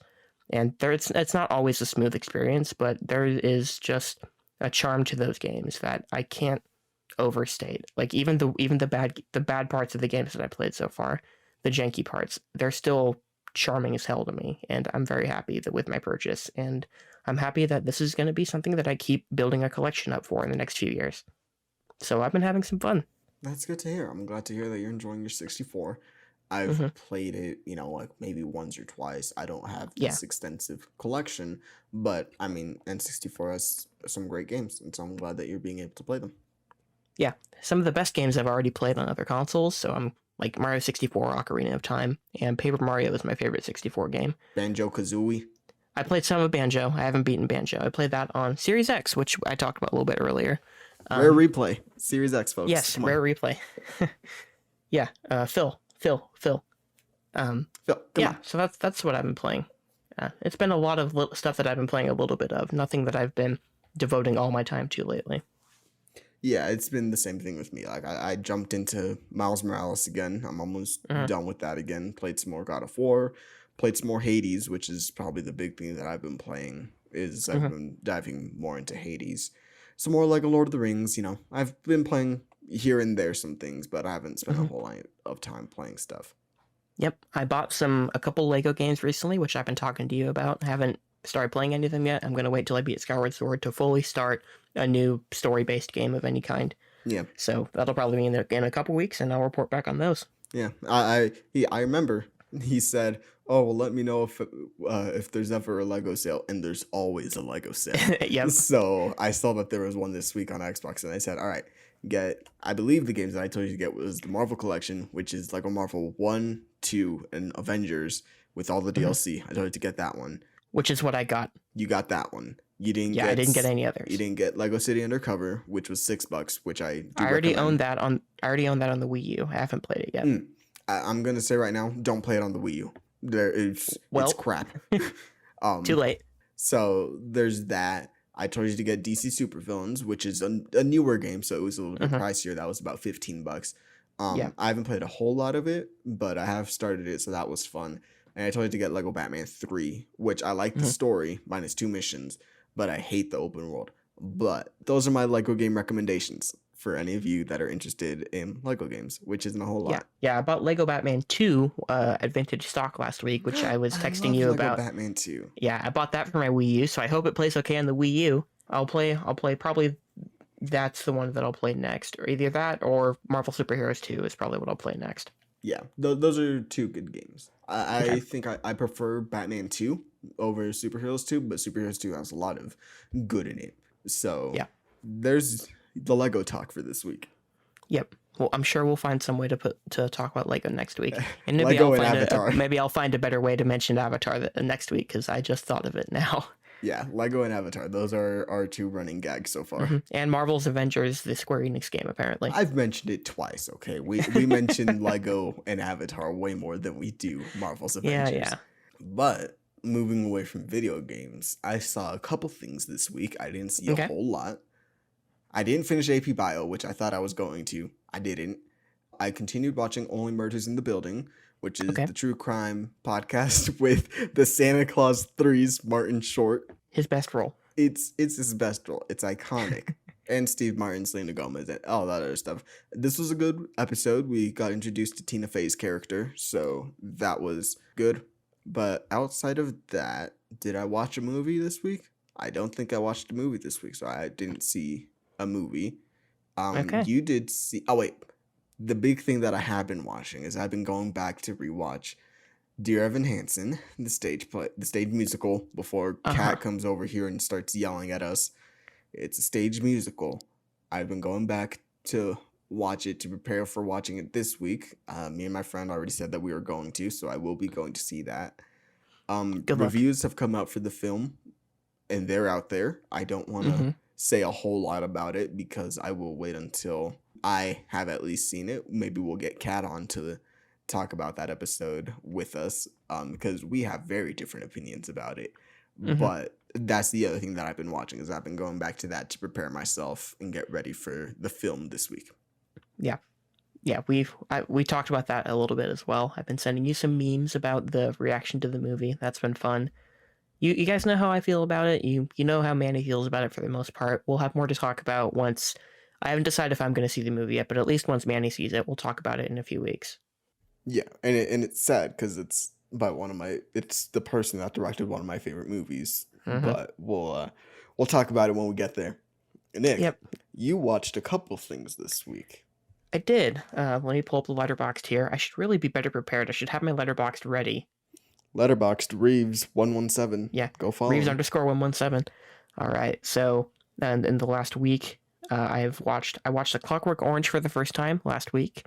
It's great. It's not my favorite Kubrick, but it's really great. Thank you, Elena, for bullying me until I watched that. The other night, when I was staying in the hotel, I went to see Shang-Chi and the Legend of the Ten Rings because they only had 5 movies playing there, and the other ones included Jungle Cruise, Free Guy, Paw Patrol, and Candyman, none of which I'm interested in. Now, I told you to go watch Paw Patrol, but you didn't listen to me. You did. I watched the movie. I watched the movie that you'd seen, so we could discuss it a little bit. Yes. And we've talked about this at length privately in our Discord with other people, so we don't want to rehash that conversation too much. I guess first, before I say that, I'll talk about the experience that I had at the theater.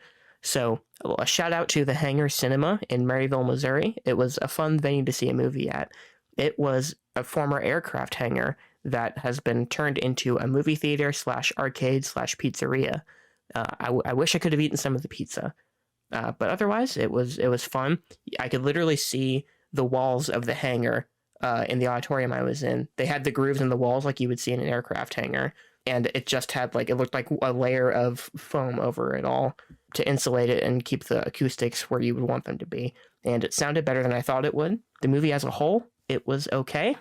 We've talked about it enough. I like Tony Leung in it a lot. I mean, he's one of the greatest actors that we've ever had. And it's crazy that this was his first movie ever made in the States. But he was great in it. I thought Simu Liu was okay. I wanted a little bit more from him than I got, but I thought he was fine.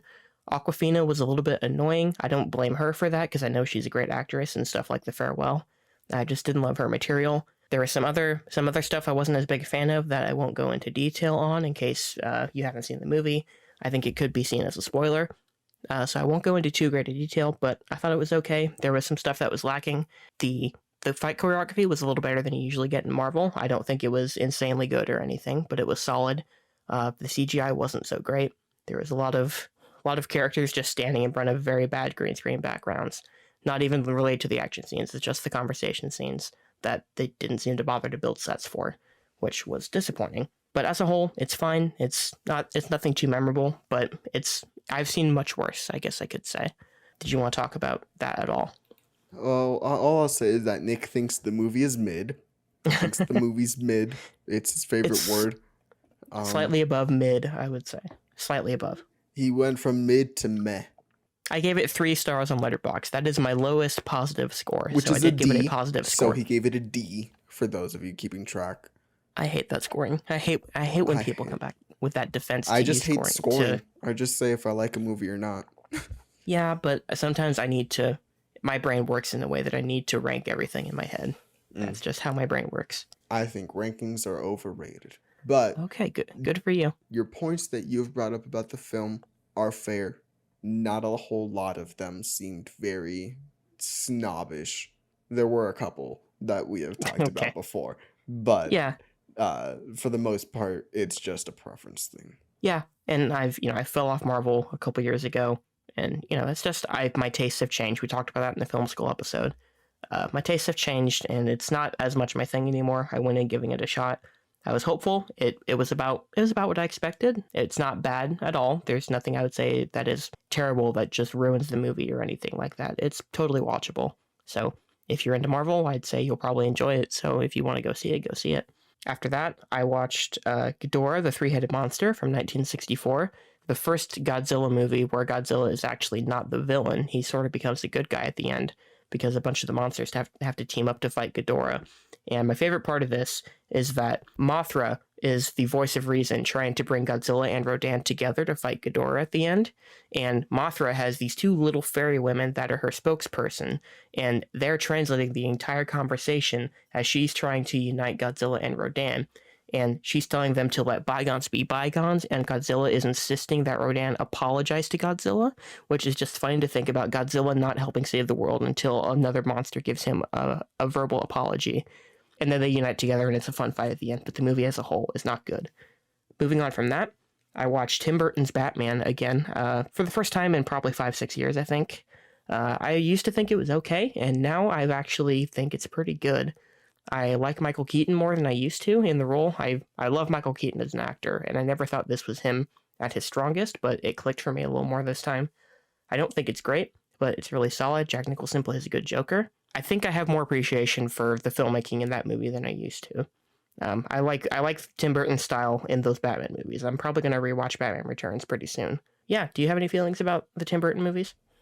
They are classic. The best part about them is the Prince score. It's not a score. He actually Yes, does the a few Prince songs. album. Yes, Yeah. but Yeah, they play two of them in the movie. I don't remember what two they're called off the top of my head. yeah, but Prince is the best part of those movies.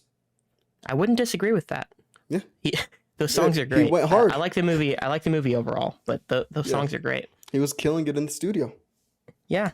Last movie, which is one that you and I can talk about a little more together. I rewatched in honor of Cody from The Wenger Show. He did a solo commentary of this movie. 2014, Jon Favreau directed Chef, which I only saw once around the time it came out. I loved it then. I watched it again, and I still love it now. How do you feel about it, bud? I've seen Chef, I think, 3 or 4 times. I love the film. It is just, it's one of those things where everyone talks about how Ratatouille is the perfect, like, creator's movie. I think Chef is right up there with it as well, because so much of this story was taken from Jon Favreau's experience, was specifically Iron Man 2. And I feel like, I mean, obviously the character's written for him. When we talk about, Lin-Manuel Miranda writing films or musicals for him to be in, I feel like this is the same thing with Favreau. I mean, he wrote the film. It's a very personal story for him. And I feel like we see catharsis throughout the movie, not only for his character, but also for himself, to where he was able to get to a point of being not proud again of the stuff that he has done, but feeling confident again after being criticized so heavily for something. And it's the character arc of Carl, and it's the character arc of Jon Favreau coming to terms with the things that happened with regards to Iron Man 2 specifically, and how to move past that and being able to actually trust a big corporation, big trust fund again, is kind of that thing. But it's mostly about finding your passion for something that you love again. Mm-hmm. Yeah, no, I think that's a totally accurate reading of that movie. I didn't, it was 2014, maybe 2015 when I saw that movie. And I was into movies. I wasn't nearly as into them as I am now, obviously. So I don't know if I had that reading of this is him working through his experience on Iron Man 2 playing out before my eyes. I don't know if I had that perspective back then. I see it everywhere in that movie now. It's incredibly obvious if you know what happened with that movie. And you just, you follow movies in general. This is a director very clearly working through that stuff on screen. And I think there's a lot of that there. I resonated with that in the sense that it's, this has happened to a lot of filmmakers, and they haven't all had the chance to make a movie that very clearly discusses all this. And in the process, he was able to make a movie that he's able to do one of his own passions, which is cooking. He's done the Chef show on Netflix the past couple of years since then, and you can tell how much this is something he loves to do. So it was just, in every way, it was him as a person and the character he portrayed finding his passion again. He was able to merge his passions for cooking with his passion for filmmaking. He was able to make something that was smaller, more intimate, and more him personally. And I think that shows on screen. I think he gives a delightful performance, and I think he's got great chemistry with pretty much everybody in that movie. It seems like everyone is having a blast in that movie, and that kind of energy translates to when you're watching at home, because this is one of the easiest movies to watch that I've ever seen, I think. Like, it's just a breeze every time. Well, I don't want to say every time, but both times I've seen it, it's been a breeze to watch, and I just want to watch it again afterward. Yeah. There's an actor that I mentioned 2 episodes ago that shows up in this film who I genuinely do really enjoy when they show up in things. Could you name the actor? Oh, God. Who's in this movie? Bobby Cannavale, there we go. Bobby Cannavale, yeah. I like Bobby Cannavale. I like his role in this, and I like that sort of that scene when Dustin Hoffman says like, "Oh, I'll just get him to make it. He's been doing half of it for you," and he just sort of has to accept like this is something that I want to do, and this is something that I need to do, and I'm sorry if this does anything between our friendship, but it's Yeah. something to progress me forward, and I don't mean this like in any harmful way, but Yeah. it's not, even when they talk like at the bar after, it's nothing malicious with it. No. Even like he understands, no, this is, I'm proud of you, I'm happy for you, and it's that kind of things. It's a feel good movie. Yes, It's extremely so. sometimes like it's not like hard to watch or anything like that, but it can get to that point of like, oh, this is a dad who, got divorced, and he's trying to be a better dad to his son, but working through all that stuff, working through his own lack of passion for cooking, even though he knows he's a good chef, he just hasn't been able to express it again. And I feel like this movie does a great job with all that stuff. The food, you mentioned his love for cooking. I believe he learned how to cook for chef. He didn't know how to cook beforehand. I'm pretty sure that he learned it all for the film. I mean, it shows. He's gone on. You look at him cutting those vegetables, and he looks like a seasoned veteran. Yeah, I mean, him and Chef Roy Choi, they bonded. He took him under his wing. He broke him down to be a better cook, and I mean, you see it. It looks great. That grilled cheese scene when he makes some grilled cheese. That scene, and then Scarlett's pasta, which is what they call it. They just call it Scarlett's pasta. I don't know if you've seen the Binging with Babish episode that they did with Jon Favreau, but they make the pasta.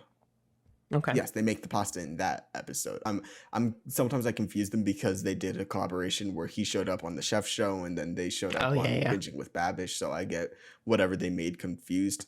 My parents watched the Chef Show. I've seen some of it, and I think I saw the episode with Babish on it. I was like, "Oh, that's the YouTuber guy. I've seen him before." No, it's a delightful film. I want beignets every time I watch that movie. I'm like, I got to go to New Orleans and get some beignets. Every time I watch that movie, I want to try a Cuban sandwich again, even though I know they're not totally my thing. John Leguizamo. I know a lot of people have Luigi. Yes, Luigi. Also the Pest. A lot of people have their thoughts about John Leguizamo. I think he's great in the film. I do too. I generally like John Leguizamo. I do too. As a person and as an actor, I think he's actually pretty good in a lot of the stuff that he's in, but I really like his role in this film. I like the buddy nature with him and Jon Favreau. It's great. Sofia Vergara is great in the film. Scarlett Johansson is great for the little moments that she's in there. It's a feel-good movie. It's a delicious movie to watch. It's a great father-son movie, even if it is sometimes heartbreaking to see the things that do happen, specifically early on in the film. As it progresses, it becomes a lot more lighthearted, but at the beginning, he is shown to be sort of a deadbeat dad. Yeah. But even that isn't the most, like, he's not abusive to his son. He's not. No, again, it's not, none of it is like malicious. Yeah, he's just not emotionally there a lot of the time. So hadn't found a connection. Yeah, and they were able to find the connection. So I love Chef. I think it's a great film. Everyone should go watch it. I'm glad that Cody finally saw it.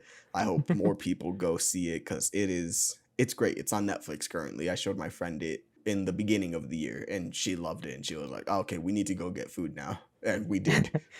Yeah. It's funny that you said it was a delicious movie because I think on my Blu-ray's back on the shelf. I can't pull it right now, but I think that's a critic quote on the front of the movie is that it was like a deliciously delightful experience or something. A deliciously good time. Yeah, the most you've ever sounded like a critic was right there. I can sound like a critic. I can go and sound like a critic.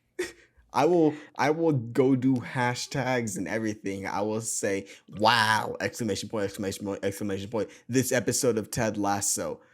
No, hashtag Ted Lasso. I can't say anything, but wow. When that scene, capital THATSCENE, when that scene happened, oh my God. Boom. No, the most you've actually sounded like a critic is earlier when you were asking the heads of corporations to send you free stuff. That's the most you've ever sounded like a critic. It's true. Hey, Daddy Phil, come on. I'm Phil, not joking. Bob, hit us Phil, up. I will promote Xbox. Yeah. But Chef we is great. started watching one thing this week. We did. Speaking of connections. Yes, it's one of those things that I had seen the previous season of. And I told myself I wasn't going to watch this season because I was like, I don't care. I don't want to. One season was enough. We started watching because of our friend Elena, they wanted us to watch the show, and we did. We started watching Bachelor in Paradise. We did, yeah. So, Nick, I've seen Bachelor in Paradise. What is it like for you coming into this show? So I'd never seen anything Bachelor related before. I had seen some reality TV. I watched a bunch of seasons of Survivor and Big Brother growing up. I don't know what else I've seen other than that. There's probably some. But that was it in terms of like competition reality shows. Bachelor, I had heard a little bit about because a show that you and I listened to a few years ago, Collider Live, they talked about it on there a lot. And I would just kind of zone out. I some of the names registered with me because I heard them so much, but the conversations didn't really hit for me.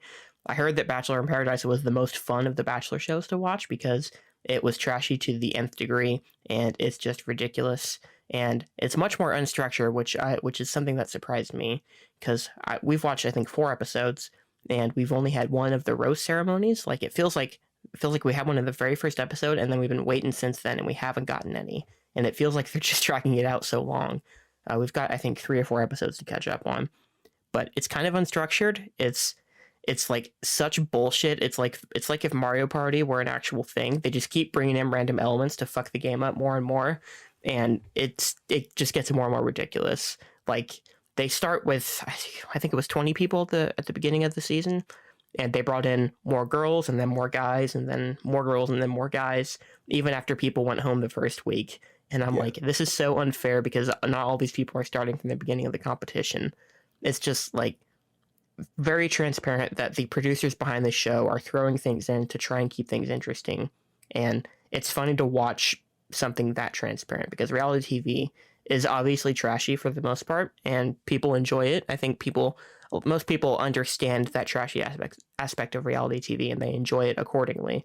It's trashy in the best way, and this show I feel like is especially trashy for all the good and all the bad that comes with that. And I was kind of dreading watching it. I thought, okay, Elena loves this show. They want us to watch it, and I'm like, okay, I'll give it a shot. I watched one episode at the hotel the other night just because I was bored and had nothing else to do, and the 3 of us were talking about it, and it was more fun than I thought it would be. And then we watched some more of it together, and it kept being fun. And it's horrible, but it's also the most amazing thing I've ever seen. Yeah, it's one of those kinds of shows. I had seen the previous season because of Collider Live. I wanted to see what all the big hubbub was about. I enjoyed myself thoroughly, but I also hated myself. Yes. It's one of those shows where it's like, yeah, this is really bad, but I'm loving it, but I also hate that I like it. As you mentioned, it was 10 guys, 13 girls. 3 went home. So then by the time they came, it was 10 and 10. But in episode 4, they introduced 3 people? 3 more guys? Episode 3, episode 3, they brought those people in.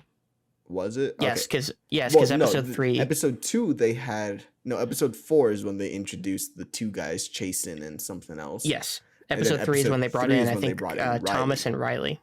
Oh, and Thomas. So they've brought in 4 guys. God, yeah. I know these people's names already. I hate myself so much. Let's see. I'm getting there, but yeah. I don't know everybody's names because there's still 23 people there, or however many it is. I know that like the established couples are Abigail and Noah. Joe and Serena. Joe and Serena, grocery store Joe, who has become the unlikely hero. I remember when we started, we were like, who's this? Who's this guy? He's so boring, so plain and all this stuff. And then we're like, he's too nice for this show. Yeah, and then we're like, oh no, wait, we want Joe to be happy. And it looks like episode 5, which I think we're gonna watch after we record this. Episode 5 is gonna get. I knew it was coming too. there was no way they were mentioning that person Oh no, that much and then they did not this. bringing her They in. did this last season where they mentioned that Demi had a girlfriend, and then they brought her girlfriend onto the Oh show. yeah, yeah, yeah. They will mention people like, oh, Blake. Blake was the big guy last season who had just like slept around with everyone, and so there was like hubbub about him coming to the island. They're like, well, I know that him and Christina were like kind of a thing, and then what do you know? Christina shows up, and the drama ensues, and then she hates that side of the beach. They hate the other side of the beach. Blake has to apologize to literally everyone the entire season because of just how much he screwed a lot of things over. So yeah, they definitely bring in a lot of people that are, from the Bachelor universe that may or may not have been love interests. Yeah, well, the thing you mentioned with Demi is interesting because, like, at least in the case of Joe, his ex was a contestant. That's how they got together, right? Yeah, she was a contestant. Yeah, they got together in Bachelor in Paradise season 5. I believe we're on season 7. So yeah. Okay. Yeah, but in Demi's case, they literally just brought someone who hadn't been on the show before onto the show, right? Her girlfriend.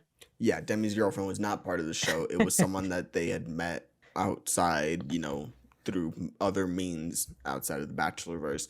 But Demi had sort of been like, well, I miss her and I'm not really finding anyone here. There was one guy that Derek looks like a discount John Krasinski. He looks like if you buy John Krasinski from Wish.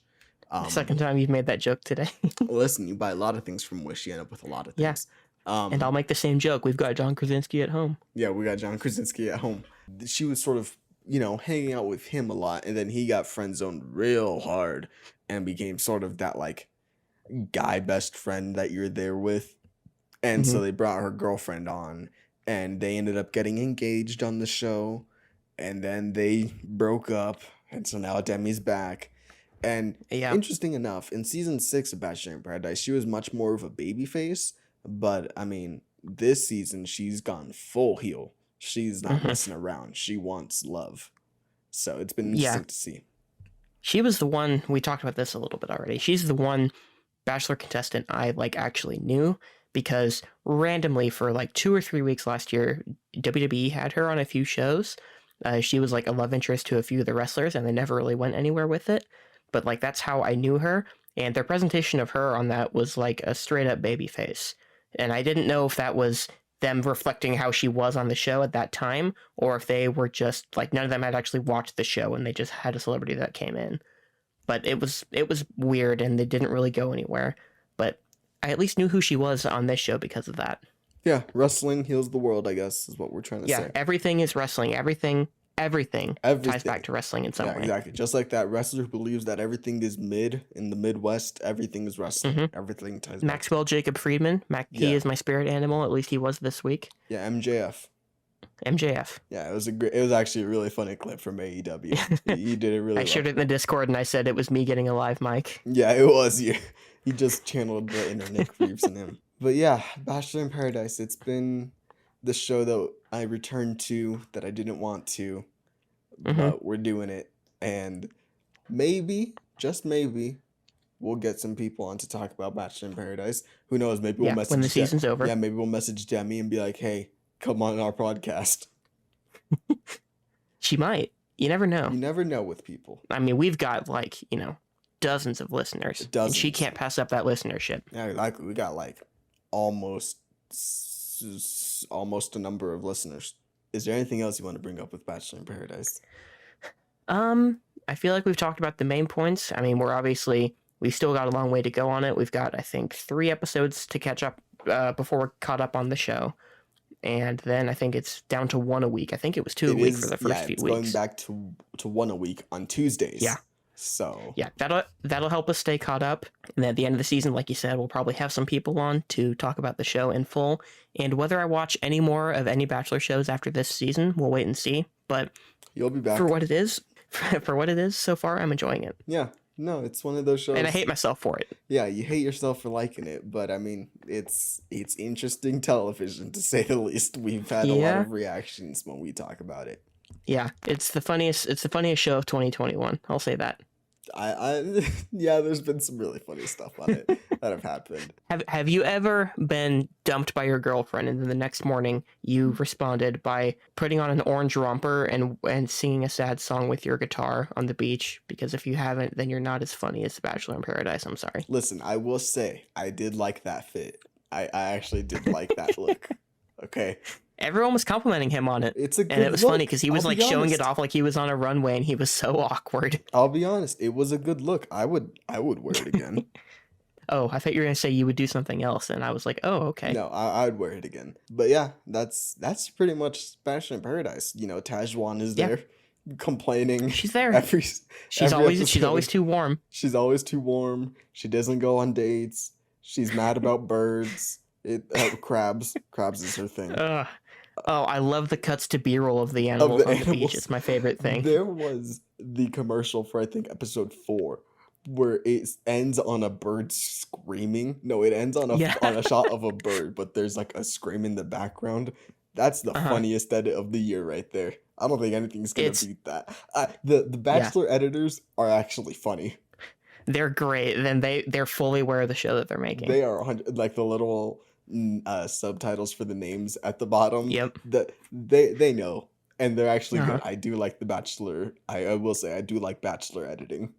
Yeah, it's funny, like aesthetically how cheap the show looks for how expensive it probably is. Like the little in between set when new people go and meet the host before they get to the island. That is totally not on location. Like, it does not feel that way to me whatsoever. It looks like a little close set that they put some palm trees in or whatever, and then they walked into the actual island set that they have. It looks terrible. I don't know what to tell you. I think that's actually real.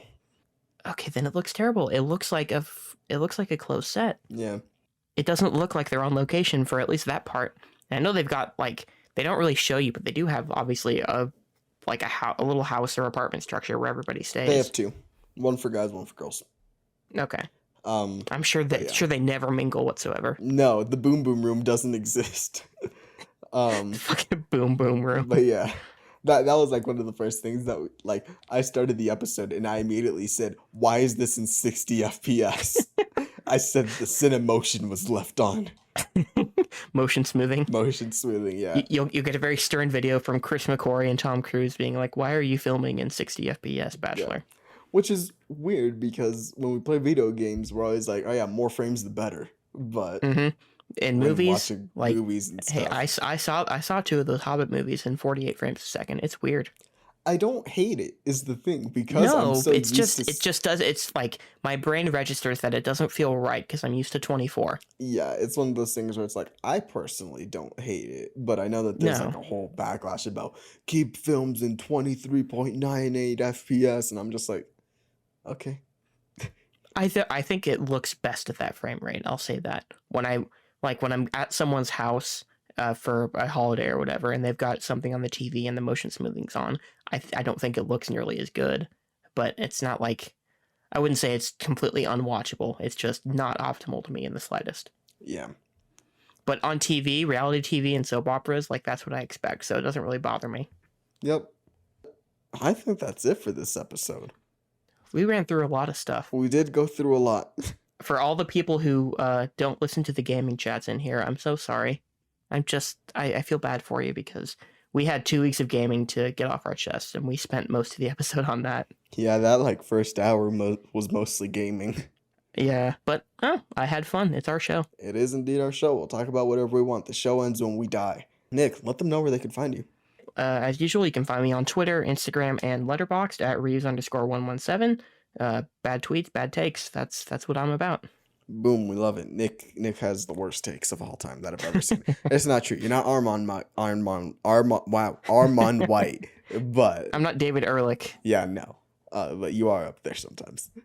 You can find me on Twitter, Star Wars Nerd 9. You can listen to the podcast on Spotify, iTunes, Apple Podcast, Anchor, pretty much all that stuff. And there is another way of listening to the show that's coming out soon that I am working on, and I will make sure to keep you guys informed on that, but stay tuned for that.